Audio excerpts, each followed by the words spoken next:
ang lahat ng empleyado natin dito will have to decide on Monday. Do we follow the Philippine Constitution or the Constitution of the 11 plus 1? Do we follow the Senate rules or do we follow the rules of the 11 plus 1? Sabi sa akin ng isa kong kaibigan kaninang umaga, Chairman, sometimes you have to bend the Constitution to please Malacanang. I don't believe in that. Di ba? You can please Malacanang 1,000 ways, but don't bend the Philippine Constitution and our rules. Gusto ko lang to i-mention, no? Ako'y naniniwala sa media sa ating bansa. We cannot generalize, just like politicians. You cannot generalize lahat kayo corrupt. But maraming corruption. Di ba? Sa business community, sabihin nyo, iba sa inyo nangongorap. Hindi man lahat, di ba? But just to express yung frustration na nadama ko kay Chairman Senator Marcoleta, tingnan nyo yung nangyari kahapon, ha? Katanging-tanging Philippine Star lang ang nasa front page din, Cayetano, I'm still Senate President. Okay? Sa Philippine Star, to be fair, ha? Siyempre, mas malaki yung sa kanila. Okay lang yun kasi araw nila kahapon. Pero kasabay pa rin, Cayetano is still the Senate President. Okay. Tandaan nyo yung context na sinasabi ni Senator Marcoleta. Hindi naman martial law ngayon. Malayang pamamahayag. So, importante, tama impormasyon natin sa ating kababayan. Titignan mo ang bulletin today, yung isang side lang, kung meron man nasa loob, sa front page wala. Wala at all. Okay. Siyempre, yung isa sa pinakakilala at alam natin pinaka-credible, Inquirer, sila nandun, ang Alang Cayetano sa taas, ICC told of Alan Robin tied to Bato. Nagkaroon pa sila ng space para this Cayetano has palace backing, a new PTV boss. He's talking about yung bunso kong kapatid. No? Pero wala dyan po sa harap na Cayetano is still Senate President. Ganito din po sa Manila Times. Senator has power from Cayetano, Bonoan, Group Sus Cayetano. So, news din naman po yan dahil I'm Senate President. Pero wala po dyan na Cayetano is still Senate President. Tribune, ganun din po. Complaints mount against Cayetano, Senate coup, pero nothing about Cayetano is still Senate President. No? Manila Standard,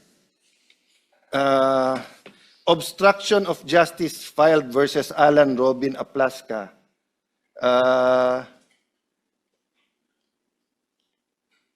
Senate impasse, Blue Ribbon scheduled to June 8. Wala sa front page na tuloy yung Blue Ribbon ngayon. Wala yung Alang Cayetano is still. Malaya, Business Insights, Alan Robin face obstruction raps over Bato's escape, etc. No? So what's my point here? If you were a Filipino abroad or sa mga online ka tumitingin, akala nyo legal at walang issue yung nangyari kahapon. Yun yung ibig sabihin. But again, sa mga reporters natin sa Senate, alam ko yung buhay ng reporter, they have to submit 6 to maybe 8 stories a day. Yung editor at yung naglalatag. Di ba?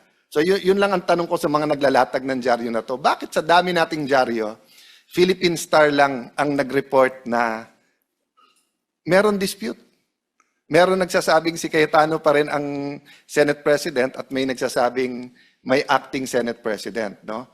On that point, I'd like to thank Senator Robin Padilla because if not for him having the correct strategy of pulling Senator Pia aside or pushing Secretary Remulla pagpasok, hindi kayo nakapasok ngayon dito. No? And I'd like to thank every single member ng staff ng Senado who are here today. Katulad ng ating lounge, hinanda pa nila yung pagkain, yung nag-ayos ng mga mesa. But hingi lang ako, Chairman, na magdasal at mag-reflect ang mga taga-Senado. If this was the declaration of martial law, 50 years ago, etc. No? There were many issues then. It was a different time.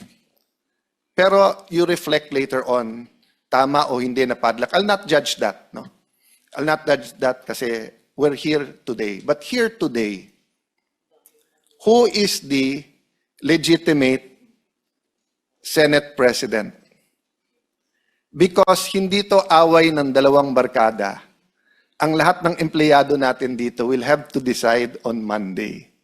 Do we follow the Philippine Constitution or the Constitution of the 11+1? Do we follow the Senate rules or do we follow the rules of the 11+1? Sabi sa akin ng isa kong kaibigan kaninang umaga, Chairman, sometimes you have to bend the Constitution to please Malacanang. I don't believe in that. Di ba? You can please Malacanang 1,000 ways, but don't bend the Philippine Constitution and our rules. And then, of course, as I said, iba-iba kami ng religion dito. Lahat tayo may pinaniniwalaan word of God. Babalik tayo sa truth, no? So, Mr. Chairman, I hope hindi tayo pigilan next week. And I have to apologize to you. Because kung walang issue dito, you would have been offered protection at least kung saan kayo pupunta dito. Diba? Having said that, Mr. President, ang news ngayon, Mr. Chairman, is that the President will call a special session. That's good. Because we announced it, alam na namin na minority na kami in terms of the number. Kasi nga, kinulong na nila si Senator Jinggoy, hindi pinayagan ang online voting sa senador, pero pinauwi lahat ng empleyado ngayon, mag-work from home na lang daw sila. So alam namin, napapalitan nyo kami sa committee, pero hindi nyo mapapalitan ng President kung hindi 13. So eto lang pakiusap ko sa Malacanang.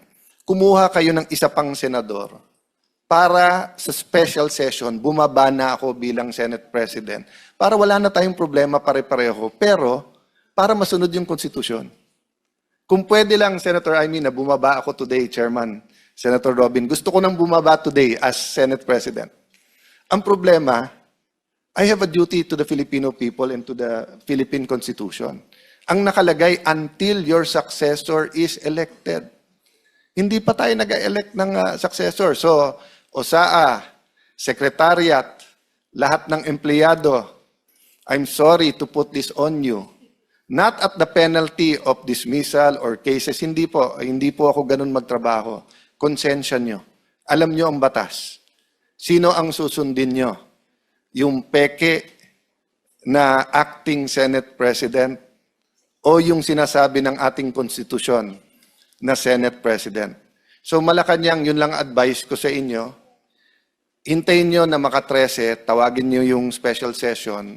Pwede siguro tayo magpahiram ng isa para maka-13 na sila. Kasi I hate the fact that we're in a situation that we cannot follow the law. So Attorney Baligod, 18 nating magigiting na sundalo. Salamat sa panahon ito. No? Yeah.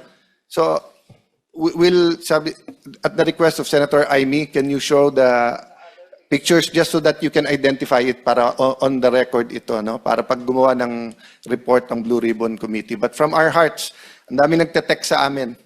Hindi kami humuhusga, ang publiko ang humuhusga, pero nagpapasalamat na dumating kayo ngayong araw na to. Ikaw na magtanong.